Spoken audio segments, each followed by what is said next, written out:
அவசர கதியிலே இந்த போஸ்ட்மார்ட்டம் செய்ததாகத்தான் நாங்கள் பார்க்கின்றோம். இது நிச்சயமாக சிபிஐ என்கொயரியில் இது வெளியே வரும்.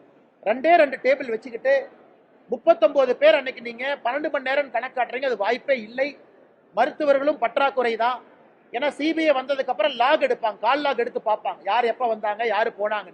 அதனால அதுவரை பொறுத்திருப்போம். நிச்சயமாக அரசனுடைய பொய்களும் மாண்புமிகு முதலமைச்சர் ஐயா ஸ்டாலின் அவர்களுடைய பொய்களும் அன்னைக்கு வெளியே வரும் என்கின்ற முழு நம்பிக்கை எங்களுக்கு இருக்கு.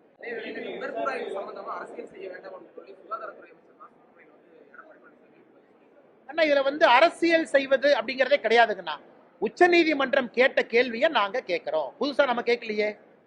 உச்ச நீதிமன்றத்துல தமிழக அரசு வைத்திருக்கக்கூடிய வாதத்தில் இருக்கக்கூடிய ஓட்டைகளை உச்ச நீதிமன்றம் சுட்டி காட்டி இருக்கின்றார்கள். அதன் அடிப்படையில் நம்ம கேட்கிறோம். இவர்கள் புதிதாக 24 மருத்துவர்கள் வந்தாங்க, 24 பேர் சேர்ந்து போஸ்ட்மார்ட்டம் பண்ணாங்க. போஸ்ட்மார்ட்டம் நமக்கு தெரியும், ஒரு மருத்துவர் இருப்பாங்க, அசிஸ்ட் பண்றதுக்கு இருப்பாங்க. போஸ்ட்மார்ட்டம் நடக்கும் சராசரியாக 45 நிமிடம் 1 மணி நேரம் வரைக்கும் அது போகும். அப்படி இருக்கும் பொழுது இவங்க சொல்ற கணக்கு எங்கேயுமே டேலி ஆகலைங்கன்னா, 1:45 காலையில் ஆரம்பிச்சோம், மத்தியானம் 1 மணிக்கு முடிச்சோம், 39வது பாண்டியை ஹேண்ட் ஓவர் பண்ணிட்டோங்கிறாங்க. அதனால்தான் திரும்ப திரும்ப இவர்கள் எதையோ மறைத்து எதையோ செய்ய போய் எங்கேயோ போய் மாட்டிக்கிட்டாங்க. எந்த காரணத்துக்கும் சிபிஐ என்கொயரி நடக்கக்கூடாது என்று தலைகீழாக நின்றார்கள். இன்னைக்கு அது நடக்குது, மாட்ட போறாங்கன்னு தெரியும். அதற்காக இவங்களே நெரட்டிவ் செட் செய்வதாகத்தான் நாங்க பார்க்கிறோம்.